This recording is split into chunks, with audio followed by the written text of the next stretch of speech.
Recording in progress. Well, welcome everyone to our 5th episode of Ideas and Lives. You can find us on our website, ideasandlives.org, where we post all the prior conversations, and you can also contact us there. We have today, along with my co-presenter, Zvi Bodhi, Eugene Steuerle, Gene we call him, if you don't mind. He's been a longtime colleague at Urban Institute, and before that had quite a career at Treasury and other places. And Gene, we're delighted to have you. And Zvi, why don't you give your own opening remarks? Well, I am actually co-host with Bob Lerman of this podcast. And what motivated us was envy of all those other people who had podcasts and got to interview interesting people like Gene. And we're starting out with people who we know personally, but who knows where this may lead. And the idea, as suggested by the title, Ideas and Lives, is to talk about the ideas that people have, all of them interesting, and how they're related to the person's life. So are we ready for our first question? Well, first, let me add that I'm honored to be the 5th of your of the people you host. Indeed, it's a mutual honor. And I do want to tell our. Go ahead, Gene. I was saying, looking at the other 4, I feel doubly honored. Well, until now, and you're keeping up the tradition, we've had economists, but we're going to be broadening out in the next few weeks. But it's a real pleasure to have Gene. Gene and I are good friends. We share a lot of ideas at Urban. Unfortunately, we haven't been able to do it in person, but we're looking forward to doing that in the near future.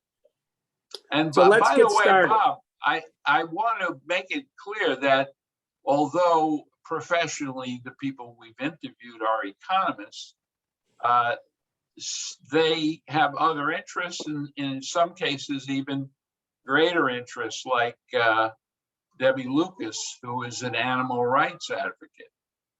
And we were both surprised when she said that was the most important thing to her. Even more important than monetary policy. Yeah, and Lenny Hausman's an entrepreneur as well. So, but let's get back to Gene. Gene, I think this time we're going to sort of start with your early career and move on to your ideas as we go and how they evolved. So, what got you into economics, and maybe you could tell us a little something about growing up in Louisville. Well, it's interesting. I came into economics somewhat late, but with a range of academic studies that held me up well. So I was a math major in college, coming out of high school thinking, well, that's what I'm good in. I'll go major in math somewhere. And I wasn't really privy to this East Coast, West Coast notion of, what's the best college you can go to. The University of Dayton came by. My sister was there, and they bragged about being in the top 20 in the nation on people in math who went on and got PhDs. So I went there, majored in math, and quickly decided I didn't just want to do science. I wanted to do liberal arts. So then I got minors in poli-sci, political science, and philosophy. But I never took an economics course. So then I graduated, volunteered to go in the Army, volunteered to go to Vietnam, And while I was there, when I wasn't busy, I actually taught myself a 101 economics course, reading 2 different textbooks at the same time. At the time I left Dayton, I had an offer to go on in political science at Wisconsin to pursue a PhD, and decided, gee, I think I like this economics better. It's a, if you don't, my poli-sci friends don't mind me saying this, I said, I think it's got a little more substance. Besides that, it uses more numbers. I'm pretty good with numbers. So when I got to Wisconsin, I asked them if I could switch from political science to a master's degree in public policy. And that master's was set up so you could take 30 hours of the course of a year and get out. And I thought, well, I'll try this. And while I was there, I took 18 hours of economics. You could take 18 hours of anything you wanted, and about 12 hours of what then was mainly public administration. And fell in love with it. Wondered if I could make it. I didn't know that I could compete with the big guys, but the first semester, I took this graduate course in macroeconomics. It ends up to be a course where they taught it with 5 equations and 5 unknowns to explain everything. So you just had to change your unknowns a little bit. And I got the highest grade on the first test. I said, I think I can make it. I transferred into economics. So wait, Gene, I want to go go back to this teaching yourself economics while you were in the Army stationed in Vietnam. What were the 2 books? And what were the 2 books? I don't even remember what the one was. A course book that was assigned to me. I do remember the other one I picked up on the side was the Samuelson textbook, because it was that's the one that got me too. But actually reading 2 of them really helped, because I could start seeing differences. My biggest problem, which I have to this day, is I could never figure out why economists put the X variable on the Y-axis. You know, did you get an explanation? I never have. So tell us how you even decided to do that. I mean, what else were you doing? I mean, my brother told me that in the Army that expression, they also serve who only stand and wait, is common, but. Well, I actually, it turns out when I was in Vietnam, I was in relatively peaceful areas. I started off in Saigon, volunteered to go out of there because I hated it, but then got into a district that was relatively calm at the time. So I had a lot of time on my side. Supposedly, I was advising the Vietnamese, whom I fell in love with, but I can't say that I really knew much about what I was doing. I came to understand a little bit about government through that military experience, how, we sort of have this egotistical view that we're smart or whatever, have certain skills, and we can immediately transfer them. And obviously that didn't happen very well in the case of Vietnam. And so it was a learning experience for me too. I also was influenced. You were talking about family. I had a brother-in-law who was a career military person, and any of you who know some of these career people, I mean, had an extraordinary amount of integrity and dedication to the public and stuff like that. So I was very, very moved by that. And I was also moved by the fact that that often the people who were going were the people who were low-income people, and I didn't think that was fair. So that didn't appeal to my sense of equity. So that's a long of an aside. Did you come back as an opponent of the war, or not? No, I didn't go there. I mean, I still, to this day, I still have mixed feelings about how you deal with what I'll call sort of evil forces. I mean, I think as a practical matter, but it's easy hindsight to say, I think what we did in Vietnam was clearly a mistake. Clearly worried about what we did in Iraq as being a mistake, trying to do too much without the knowledge base. But I'm one of those who doesn't think that our efforts in Vietnam were entirely, selfish at all. I think there was this great fear of communism, which actually came about quickly from the aftermath of World War II and the power, the extraordinary power of some of these large institutions and how it might spread. So I think it was a very impractical thing. I don't think it was all badly motivated. I think at the end of the day, it was not good. But so I was not a visible opponent of the Vietnam War. So let's go to your Wisconsin experience. You went first to get a master's in public policy, and you took these economics courses, and you then have to apply to get into the PhD program, or how did that work? I did. I had done one of the courses. I think, I'm not sure if it's still true today, but they were fairly, Wisconsin was fairly open to that type of effort. I think it's harder today where people more and more have to get on certain tracks to be able to move around and get ahead. But maybe that's just a naive view of what's going on today. Wisconsin was very much open to those types of things. Wisconsin also had, I mean, for better or worse,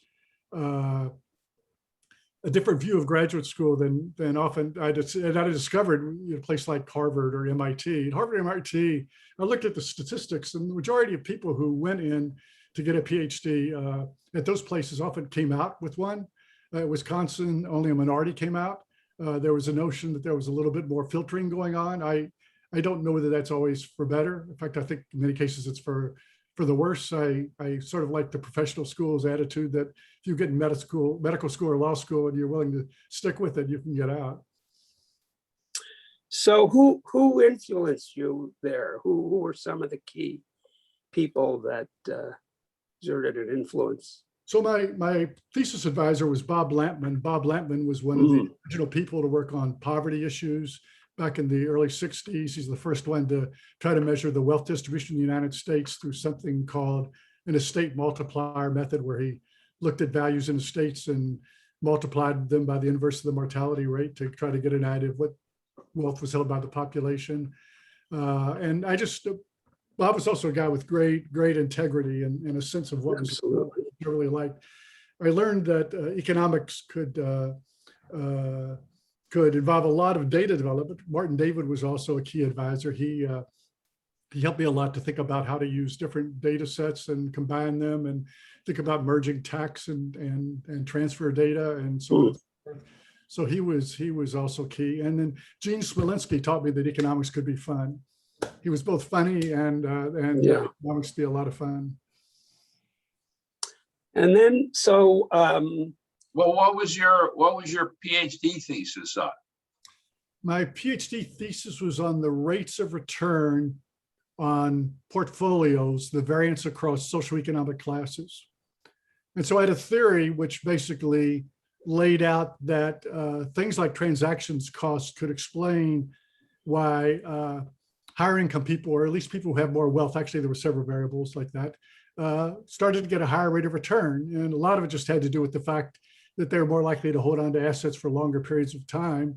And as you probably know better than any of the three of us, Zvi, this creates this dynamic where if you invest long-term in high return assets, you can often, at the end of the day, have a lower risk investment and a higher return investment than if you invest short-term in various assets. This is actually carried forward to some of my work today. We could probably get into later.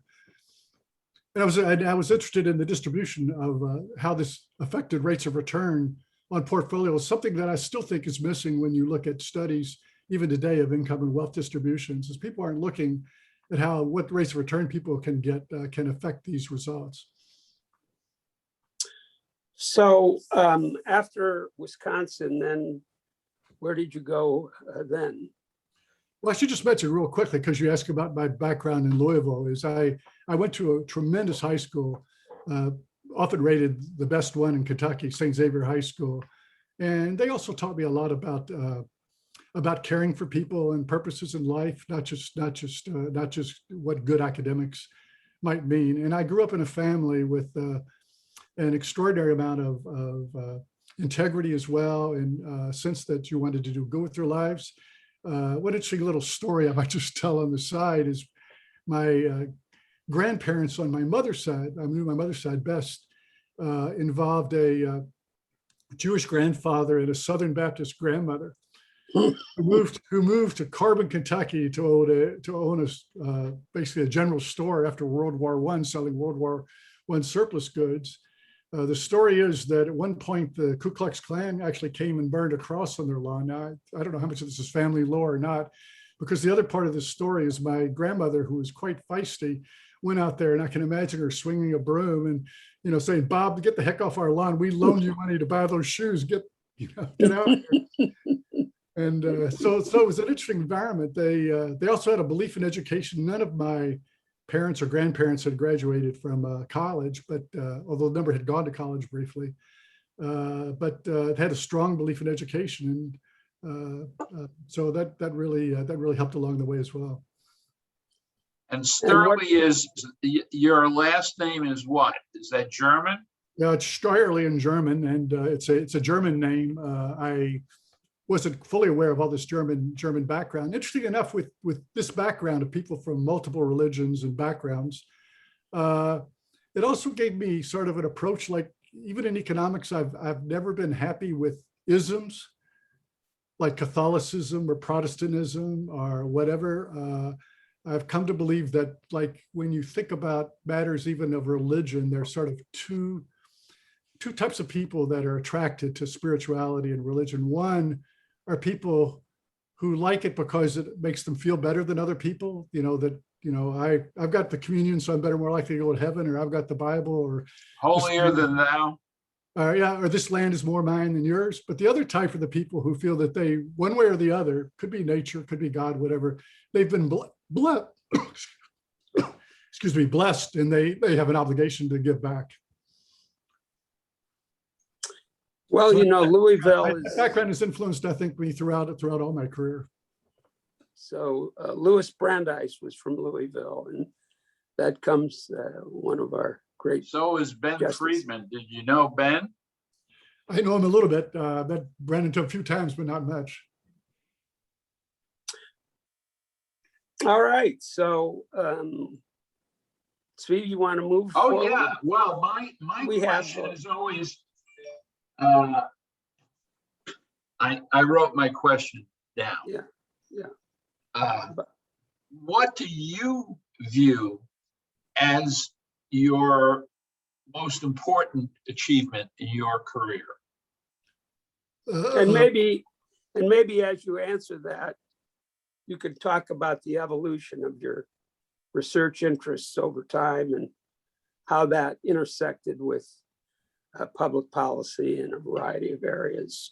Mm-hmm. Well, I hope my greatest achievements are the people in life that I've been able to support.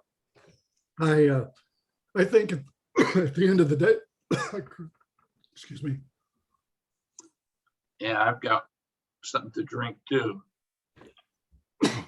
At the end of the day, I think our purpose as economists is actually to try to enhance the capability of all those around us. That's really what we're all about, to help people achieve their maximum amount.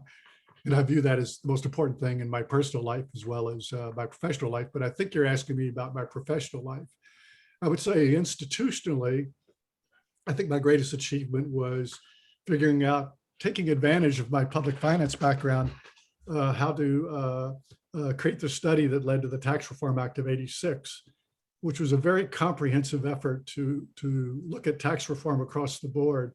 It's something that really never happened before, has happened since, where you start off with a complete opening in terms of looking at the tax base and the tax rates. Now, we mainly concentrated on the income tax, although we did do some other studies.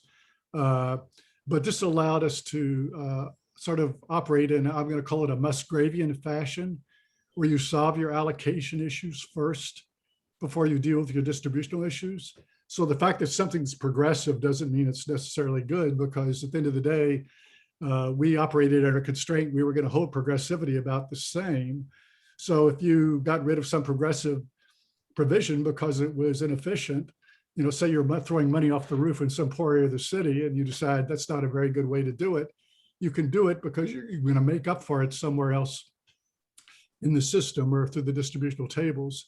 And that actually is a major issue I see with almost all policy development today. It's always treated sort of one issue at a time. I see Congress as mainly focused 99% of the time when it comes to budget issues on whether government looks like it's going to get bigger or smaller, and whether it's going to get more or less progressive. And all of the efficiency and what we as economists call horizontal equity, but I call equal justice issues, gets swept by the wayside, typically speaking, in that debate. So the ability. Gene, why don't you give us a few examples of that for our listeners? For instance, so tax reform is interesting because we could only make trade-offs on the tax front. So for instance, we could propose to eliminate a particular tax provision for, say, housing subsidies, but it had to be a tax provision. And in that case, because we're not as comprehensive as I think budget analysis should be, we had to either replace it with another tax provision or give it back to the public in the form of an enhanced DITC, earned income tax credit, or lower tax rates basically allocated within the same brackets. So when we went through that tax reform, we looked at health reform. We proposed capping health exclusions because they weren't efficient. We looked at the earned income credit. It suggested it hadn't been indexed for inflation, so we should do stuff like that. We looked at every itemized deduction, but we didn't look at them as a whole. We didn't say let's put a cap on all of them because the incentives for charitable deduction operate very differently than incentives for the state and local tax deduction that operate differently than, say, the incentives for the home mortgage interest deduction. And so we went through all of these essentially one at a time, decided whether they were not very efficient and either should be eliminated or in some cases replaced with another tax provision. Fortunately, we had a secretary at the time, Secretary Donald Regan, who let us do this. This whole study was politically set aside by the Reagan administration because they didn't want it to come up in the 1984 campaign when the president, Reagan, had asked the Treasury to do a study in his State of the Union address at the beginning of 1984. Congress literally burst out in laughter, thinking that A, he was not interested in tax reform, and B, the fact that he didn't want the study to be produced till after the campaign, and that he just didn't want to deal with the issue there. So I think people were surprised when we came up with this study. We had a lot of internal dissension on it. Some people said, well, let's just put out our usual 3-page study, or let's just repeat something we did about 7 years ago and just put that out again. And I really pushed to really do this in as comprehensive a way as possible. Something, again, I've never been able to repeat at any other part in. What was your position at Treasury then? So it was a little unusual. I had come back to Treasury from what amounted to a year sabbatical at Brookings, where I wrote my first book. But I'd studied many of these issues. I knew the assistant secretary really well. I was an SES higher level employee. And eventually I got the title. Who was the assistant secretary? The assistant secretary was a guy by the name of Buck Chapman, with whom I have been very close to this day. And Buck also had, I mean, all these things are happenstance to some extent. Buck was neighbors with George H.W. Bush in Houston. And he was part of what was called the Texas Mafia that came up with H.W. President Bush, then Vice President Bush. So he had a lot of ability to get through and work the system. But also Donald Regan has said he had come out of Merrill Lynch, and he had been fighting other businesses all the time who didn't like the fact that he was the first to get rid of the fixed commission on stock exchange or stock purchases and sales. And so he got sold on eliminating what we called industrial policy through the tax code, of trying to manipulate the tax code to influence all sorts of business decisions. And we convinced him to let us take these items one at a time, even some cutback in a provision for the elderly. So, well, let's not give a special tax break for the elderly. If we're doing it because they're poor, let's have a tax break for the poor. And he let us work through all of these, and then at the end come up and decide what's the rate structure we could come up with that would achieve the desired amount of progressivity in this case, which is about the same.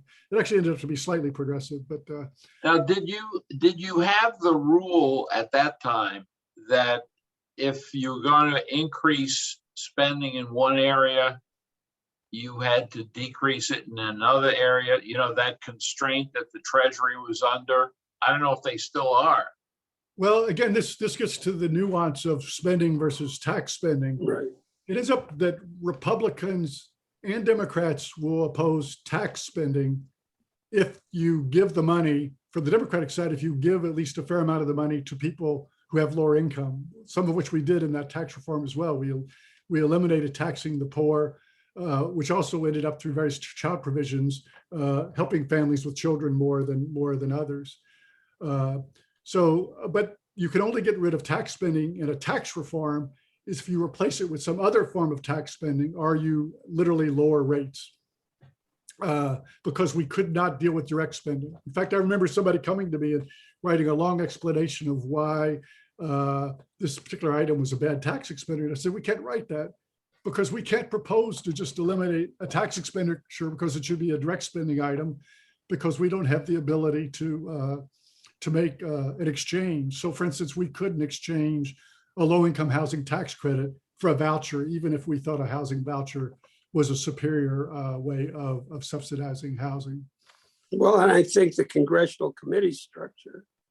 Congressional committee structure does this too.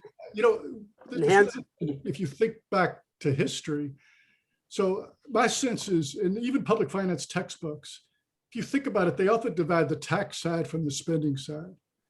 But if you now look closely at the modern era, where most spending is not public goods you're trying to finance in the sense of goods that are paid for generally but open to the public, they're basically individual transfers, whether that's healthcare or some wage subsidies or Social Security or a variety of other items. So the majority of transfers are really nothing more than negative taxes. And so the analysis that you apply to taxes, and I've done this a lot in my career, is not any different than the analysis you'd be applying to transfers. But a lot of textbooks, they go into taxes and you get into sort of classic principles, horizontal equity, efficiency, vertical equity or progressivity, administrability. And then you go to the spending side and you get into cost benefit analysis. And it's sort of like, you know, that dichotomy just doesn't hold up as much anymore. And in fact, one of the great dilemmas in modernizing, I think, public policy is it's very hard to deal with taxes and transfers on multiple programs at the same time. There's some guy I know, Bob Lerman, I think was his name, wrote an article with me just as a narrow aspect of this, something we call structured choice or bundling of vouchers. Is you don't have to go all the way to a negative income tax. If you want to go partway there, you could think about bundling the various vouchers like food stamps or housing vouchers into a single voucher and allow more trade-offs within that still constrained set. But it's hard to do that. It's hard to do that across all these jurisdictions. Yeah. So you've seen the evolution of public policy. I know one of your great areas of interest is the budget more generally, and the entitlement programs, which used to be a key question. No one seems to be all that interested in entitlement reform these days, but where do you see, how did we get here? How did we get to the point where, deficits are seen not to matter at all? And so as a result, let me add to that sure. a somewhat related question, which is who have been the major influences in your thinking about policy, or are you totally eclectic and total independent thinker? Well, I've had the fortune of working with a lot of really good people like Bob himself, but going back to my graduate school days, the people I mentioned were a big influence. But one I didn't mention, except in passing, is Richard Musgrave, for whom I did not take a course and who did not know me at all early in my career. But I think his basic 57, whatever it was, textbook, I think was just key to my understanding about how to think about these budget issues. And in many ways, what he wrote about taxes, again, these public finance principles, mainly he applied to taxes. A lot of my career has been nothing more than applying them as well to the budget as whole and to the spending side of the budget. The other influence, I think, was all my many really great colleagues at the Office of Tax Analysis or at the Urban Institute. At the Office of Tax Analysis, we skipped over that a little bit, but I was there close to 15 years. And I got to work on everything. Within 3 weeks of being there, I was the internal expert on energy during what was called Rocky's Folly. Nelson Rockefeller was attempting to spend several $1 trillion on shale oil development. And then I worked on welfare. I worked on housing. I worked on healthcare. I worked on earned income tax credits. I obviously worked on budget issues. I worked on tax issues. I worked a lot on Social Security. And so that gave me sort of a very broad sense of how these things fit together. In fact, there's a real distinction, I think, between people who end up working in budget and tax offices and those who work in agencies like housing, where you're mainly concerned about housing, or you're at health, you work on health and you work on health issues, or you're in one of these agencies that's representative of some group like labor or commerce. When you work on taxes or budget and you're dealing with all these hundreds of issues and advocates from every side of the spectrum and every part of the subspectrum come and advocate on behalf of their provisions, you inevitably start developing, even intuitively, if you don't think about it, sort of a general equilibrium view of the universe, that I can't push on something here without figuring out how it works in the rest of the balance sheet or the income statement. If I'm going to pay for something here, then I've got to figure out some way to do something over here, or do several things over here.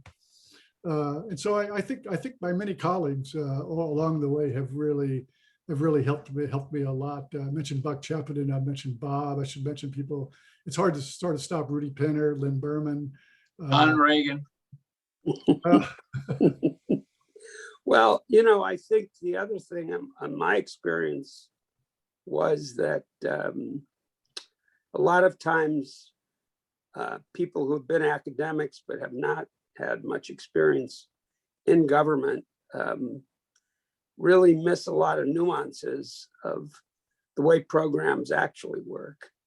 And they sort of look at something like, for example, I remember with the welfare system, and people said, well, it's a 100% tax rate. Well, it was in some places, but not in others, because there were various provisions that such that it really turned out not to be the case. So, or some of the asset tests that, you learned about, but people really didn't know in detail. When you say 100% tax rate, you're referring to the fact that if you take a job, you lose welfare benefits. Right, dollar for dollar. Yeah. Dollar for dollar. And there were provisions such that it was still a pretty high benefit reduction rate, as we put it, but it wasn't dollar for dollar in many places. And so the idea that the negative income tax would replace it and cut the marginal tax rate was true in many cases, but not everywhere. So just learning about the nuances, I just used as an example, but I'm sure that's true in the tax world. Well, as Bob knows, we have perhaps the best modeling of combined tax rates anywhere, but it needs a lot more development. And it's very hard to get support for that from the foundations or the government for the most part, because most people— You're referring to Urban, the Urban Institute. That's right, Urban Institute. We have something called a transfer income maintenance model, but we've done some other work with hypotheticals. And as Bob indicates, these combined tax rates work in all sorts of funny ways. I mean, right now it's mainly people who move from about poverty to twice poverty that face the highest of those tax rates. Let me ask you a question. Actually, I've been curious about this for a long time. I'm not quite clear on the separation. I know that Brookings and the American Enterprise Institute are sort of, well, they're different sides. Okay, let's call them Democrat, Republican. Where does Urban fit in that picture? Urban Institute was perhaps, and I'm not sure this is quite right, but perhaps the third or fourth of the major think tanks that was developed in Washington. Brookings was the first and sort of serves as the Harvard of think tanks for that reason. AEAC came along, and their model, it initially was they were sort of the other think tank. Almost maybe to some extent like Chicago eventually positioned itself relative to Harvard. My dream for Urban would be that it would become the MIT between the Chicago and the Harvard. But point of fact, we basically, the Urban Institute got founded mainly to do government contracts and to do them mainly in the area of housing. That's why it still has the title Urban Development. Urban Institute. It was founded at the same time as the Department of Housing and Urban Development in '68 by Lyndon Johnson. Our first president at Urban Institute was the head of manpower under Bob McNamara, who's then had moved over to become the first head of Assistant Secretary for Planning and Evaluation at what was then Health, Education, and Welfare, and then became the first president of Urban Institute to mainly do government contracts to test whether this new department of HUD was able to do its work.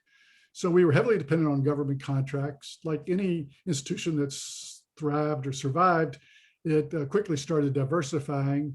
For a long time, it was still mainly in the area of social policy, where we're still probably mainly known. And eventually it got to the point where about half our money is government contract and half foundation money. That's also unusual. Brookings has gone a bit more to government contracts, but not as much. AEI still doesn't do government contracts. It gets its money mainly from private and individual funders for the most part. So we sort of fit a middle ground, and it makes us some people at Urban, a little more reluctant to make policy prescriptions for fear that comes across as advocacy. I would say because most of the people who work on social welfare policy, their leanings are fairly progressive in nature. But there's a line about, you've seen one, in this case, you've seen one think tank, you've seen one think tank. I quickly discovered. By the way, I did spend a year at Brookings and a year at AEI along the way. Oh, in each of them, a year at, that's interesting. That's And right. how would you compare those 2 years? I think they were very helpful. I mean, I think AEI is among the more balanced of the conservative think tanks. I think it still defines itself as conservative, which I think a lot of researchers don't like to, define themselves. Even if their leanings are that way, they don't like to define the think tank as being that way. Brookings, again, I think it has this role as sort of the Harvard of institutions, and actually. One thing that helped us, you asked me earlier about my achievements. Among my other achievements is I helped found a number of institutions along the way. I didn't just do the stuff at Treasury, but I helped found the Urban-Brookings Tax Policy Center. And by being connected to both institutions, so I think it's helped us both do better work, but also get a little more mileage out of our name. Yeah. So let's go toward your views. We have, you've given us a lot of ideas, but I'd like you to apply your ideas to where we are today and what you see as how that portends, what it portends for the future. What are the main issues in domestic, not war and peace? I think we can all agree that's probably up there along with climate change. But what do you regard as the most important issues to work on? So I'll mention two that I've worked on in some ways throughout my career, and I'm still working on them to some extent in a book that I'm trying to write with a former New York Times reporter, Andrew Yarl. So the first one started off, or the initiative for it comes out of a book that I did publish called Dead Men Ruling. And the thesis of Dead Men Ruling is that most of the decisions for how we spend our growing resources, not necessarily the resources we've already been spending, basically have been set by dead men, and they were men. I'm not being sexist here, because so much is built into the law that what has happened in the modern era is that the spending curve under current law, as estimated by an office like the Congressional Budget Office, rises faster than the revenue curve. And what that means, of course, that's unsustainable. Just simply can't, any compound rate of growth you want to take, that can't be sustained. But it means the long-term budget agenda of elected officials is to renege on some past promise. The promise might be that we continue to get all the healthcare we want at whatever prices, I'm exaggerating a little here, whatever prices suppliers want to provide, or in Social Security, that we not only wage index the system so benefits grow with wages, but we don't adjust for ever more years of retirement, even as people live longer and the number of children being born has declined. So you've got this spending growing automatically so fast that a number I just recently did, I haven't even published it, is that when I look over the 40 years from 1980 to about 2020 or 2019, if I want to stop short of the recession, about 80% of all federal government growth, real growth in spending, has gone for Social Security and healthcare. 20%, 80% of all real, I'm not talking as percent of GDP. As percent of GDP, it's also, it's well more than 100%. But in real dollars, 80% has gone basically for Social Security and healthcare, with healthcare starting mainly with Medicare, Medicaid, and then to a lesser extent, all the exchange subsidies. Gene, this is federal government. This is federal. So we also did a study, exactly quite the same years at Urban with some of my other colleagues like Tracy Gordon.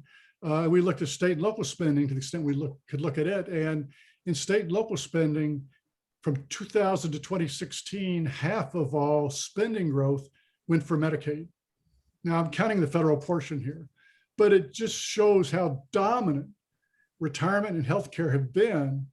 And the book that I'm trying now next to write is talking about this explains to a large extent the squeeze on programs that promote opportunity, the squeeze on things like higher education. And it's not that people perhaps shouldn't pay more for higher education, but the way we've done it is we've just reduced the investment dollars without necessarily much proof that we've had any expansion in higher ed by all these loans we're putting on these people. It explains what's really happened to low-income populations in those regional areas of the country that have become extremely more conservative and more feeling removed from their government. It explains why working families are having a lot more problems, at least in relative terms. So to me, that I'm giving it to you simply, but basically I'm saying you can't. So Democrats are wrong. Government has gotten larger, but it's gotten larger mainly in health and Social Security or retirement. And in everything else, is at least the share of GDP, it's declined. In fact, it's a share of GDP that everything else category has declined by about half from its peak as a share of GDP. So you could sum it up by saying entitlement programs, but more specifically health and retirement. Right, but you have to look at the revenue side too. We keep refusing. The Republicans have responded to the Democratic push, if you want to, there by saying, well, we're going to work on our giveaway side of the budget. We're going to keep having these tax cuts, mainly for capital income, by the way. But we're going to keep having our tax cuts. So they keep the revenue curve down, in some cases even declining, although it's gone through waves back and forth. So on the one side, you've got spending growing faster in the economy, you can't sustain it. And you've got the other side of the budget saying, we're going to keep taxes so low that we're going to try to starve the beast. And the compromise, I mean, the inevitable compromise inevitably has to be you contain the growth built into the future, and you decide you're going to raise enough taxes, at least over time, to pay our bills. Yeah, I have to admit that the thing that got me most worked up in recent years was the refusal to raise the debt ceiling in a timely fashion, and the indifference that the radical, I guess they were Tea Party mostly, towards the credit standing of the U.S. government. I mean, it's probably our greatest strength, and they didn't care. So think back, 30 or 50 years ago, or let's go even back 70 years ago. So what was the big problem? What was the big fiscal problem after World War II? It's that we had this large revenue base that we had built up mainly because of tax increases in the Depression, but mainly the war. The troops were coming home, spending was going to decline like mad.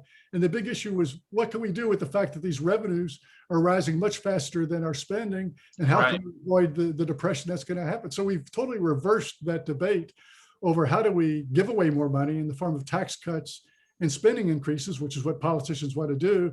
And we reversed on them. And the issue is, how do we do less, at least less, make fewer promises in the terms of low taxes and higher spending? Except for that short period towards the end of the Clinton administration where we were running surpluses, and there was discussion. I remember it well because what the bankers wanted to do was eliminate all the Treasury inflation protected bonds. But to be fair, the problem we have now was built in even then. What happened in those days was you had two major budget agreements under George H.W. Bush and Bill Clinton. It was roughly $500 billion for 5 years was their goal of deficit reduction. So you actually had a Congress who was willing to cut the deficit, something we haven't had much since then. But that was moderate in size. You had this big stock market surge with the tech stock bubble. By the way, I want to get to this finance side of things because I think that's got huge problems. You're asking me what are the problems we have today. So we had the bubble. We had a temporary decrease or stabilization of health cost growth, mainly because the HMOs were coming along before Hollywood decided, health maintenance organizations, before Hollywood decided we can't have any constraints on what people want to buy. So we don't want to expand that. You had the baby boomers in their peak earning years. So all these things were working. And you had defense, you had the defense decline in the aftermath of the defense budget was also declining. World War of the Cold War. The peace dividend, we call it. Peace dividend. Right. Well, the peace dividend is interesting because it financed mainly up to about the time of Jimmy Carter. It financed a huge expansion in the domestic side of the budget without having to increase taxes. Going back to the end of World War I, II, and then the end of the Korean War. In the Korean War, defense was 14% of GDP. By the time you got to Reagan, it was something like 4%. You know, it had different waves, but shift 10% of GDP towards domestic spending without having to raise taxes, and you can do a lot. So I wanted to get to the second major issue, which is, and this is really more your area, Zvi, and so maybe even if we can't cover it here, you can criticize me on the side. Sure. I think all this easy money that's floating around because of both tax or fiscal policy and monetary policy is causing huge economic distortions. And my argument is not the macro argument in the classic sense. It's sort of a micro foundation of macro policy in the sense that I think all the signals get really messed up. So with all this money floating around in fiscal policy, it's difficult for Congress to decide, you know, what's more important than somebody else. And they're not willing to make decisions on the basis of scarcity. So you get pretty bad cost benefit analysis when you're that free with money on the fiscal side. And on the monetary side, and this goes all the way back to the first book I ever did, which I did at Brookings in that sabbatical, is I looked at an issue that I thought monetary policy was poorly addressing. And actually, a couple of your former speakers actually indicated they weren't very happy with monetary policy when they studied it either. I think it was both, I think it was Deborah, right? Have I got the two? I think they both indicated some problems. And I just wasn't happy with those monetary policy theories because on the fiscal side, you had people arguing that, well, why should we care about inflation? It's neutral, right? It's neutral. So what if inflation's 5% or 10%? You know, everything can adjust.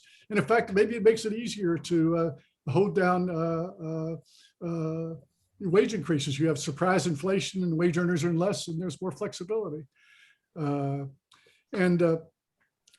I looked at it from a fiscal or a public finance standpoint, what I discovered is that the after-tax, after-inflation rate of borrowing or interest was negative, which created huge incentives for people to borrow. And in many cases, they could make a lot of money out of unproductive investment. And so this was a big growth in a different tax shelter era, but often real estate and oil and gas. People with empty vacation homes, although you perhaps some of that today, but even more so then. And I concluded that if you look closely at what Paul Volcker did from a public standpoint, public finance standpoint, but not monetary standpoint, he raised the interest rate to where the after-tax, after-inflation rate was positive. So if inflation's 10% and the marginal tax rate for most investors is about 50%, which was basically the rate most individuals paid, and the corporate rate was 46%, you took a nominal interest rate of 20% before the borrowing rate or the rate of borrowing was positive. So you have this huge incentive for people to, hey, I want to get my hands on some of this free money. And I think monetary policy has ever since then been oriented less towards getting money from savers and letting them participate by financing new investments, particularly by new entrepreneurs or young people when they're coming along. And more, it's just been a way of financing people who already have a lot of wealth, can borrow at very low and sometimes negative rates just to go out and buy other investments, which is what a lot of private equity firms do. Sometimes they make these firms more efficient, but I don't think they have to. If they can borrow and survive some big crash in the market, borrow at close to 0% or 1 or 2% and invest in something that might be making 4 or 5%, which would be low a normal market rate, and just survive that period. Well, let me just, this is, of course, your opportunity to express your opinion, and we want to hear that. I will just state that offsetting what you have just said, the venture capital industry, if you will, or the whole system of venture capital in the United States is incredibly efficient and productive. So while it's true that there's a lot of stuff going on that looks like rent seeking or enrichment, the rich getting richer at the expense of, I don't know, swindling people. The creation of new industry, the availability of capital to try just about anything, and just as important, when something doesn't work, pulling the plug on it and transferring those resources to something else. It's remarkable how well it works. And I agree with that, Zvi. And so one of my difficulties is balancing how much is going on in that respect versus other respects. There's no doubt that our very low interest rates today have extraordinarily increased the valuation of all assets. And in fact, a lot of people fail to look at the market as a whole. I did an article for the Journal of Business just showing what happened to the Federal Reserve Z1 measure of total household wealth was relative to GDP.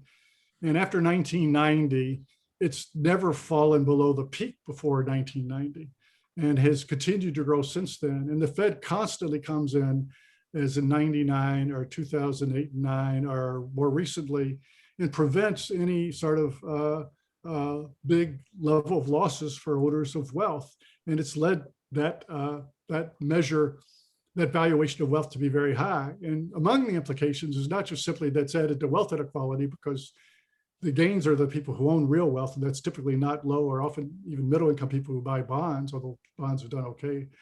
But it's mainly people who own real assets or at least corporate stock. But it's also led to this, I think, distortion in the signals that are out there. And, I happen to agree with you about that. So, so in the depths of the financial crisis in 2008, I was of the opinion, why doesn't the government just nationalize these industries, as they did with AIG, and let some wealthy people go broke? I mean, a lot of wealthy people did go broke. But, not bail out as many folks as they did. Well, the other thing about it is, in macro policy, I have a simple view of most of it, which is pretty much Keynesian orientation. But basically, that macro policy is basically, in bad times, increasing the second derivative, or if you want to, the rate of acceleration of doing something, money supply or deficit or whatever, all other things being equal. And that acceleration eventually has to be offset with the deceleration. And I don't think the Fed or the fiscal policy makers know how to operate on the deceleration side. When that's, well, yeah, I think there's a really big problem in government of ignorance of financial engineering and how to do many of these things. I mean, I could demonstrate for you, if we had the time, how we've gotten into these situations where you have entities guaranteeing their own operations. And that doesn't work. I mean, it's like, swallowing the snake swallowing its own tail, and that is really dangerous because I hear you. Further discussions. Now that you invited me for this session, I'm going to tap your knowledge when I great. Great. So, Gene, what's your plan for the future as far as all these books? I understand you say you're working on one now, and want to tell us a little bit about. One at a time is enough, Bob. Not everybody works on three at a time. Yeah, you want to tell us about that one, and then I think we'll have to sign off. After that, we want to keep our viewers and listeners to about an hour. Right. Well, I already mentioned a lot about the book. The book is basically this squeeze we're putting on everything from opportunity to mobility to people of color. I mean, one simple example I have is if all you're trying to finance with taxes, including taxes on the wealthy, which I would agree should go up, is to finance consumption of people, that's not going to promote mobility. Typical example is you tax the wealthy and give people more years of retirement. That's not going to enhance mobility in society or even the growth rate in society. And then I've also gotten a bit into the financial side of this. I think there's actually some major financial issues that we have to address. And if you want to address things like wealth inequality, I think you've got to figure out ways to enhance human capital of individuals, which I think you could do partly through wage supports because you learn a lot on the job, but also through reforms of things like the retirement and housing subsidies, the last one of which you and I, Bob, have also worked on, as ways to really, if you really care about wealth inequality, that's how you get at it. You don't just transfer money to be spent for consumption. On the side, I work a lot. I'm a founder of a community foundation in Alexandria. I'm a chair emeritus, and my latest project there is that I think the community level, like the city of Alexandria, is the ideal level to try to foster what I call legacy giving, thinking of giving out of your wealth, giving out of your estates, which is not promoted very much. And I think it's very hard for individual charities to do it. I think it's hard to promote on a national scale.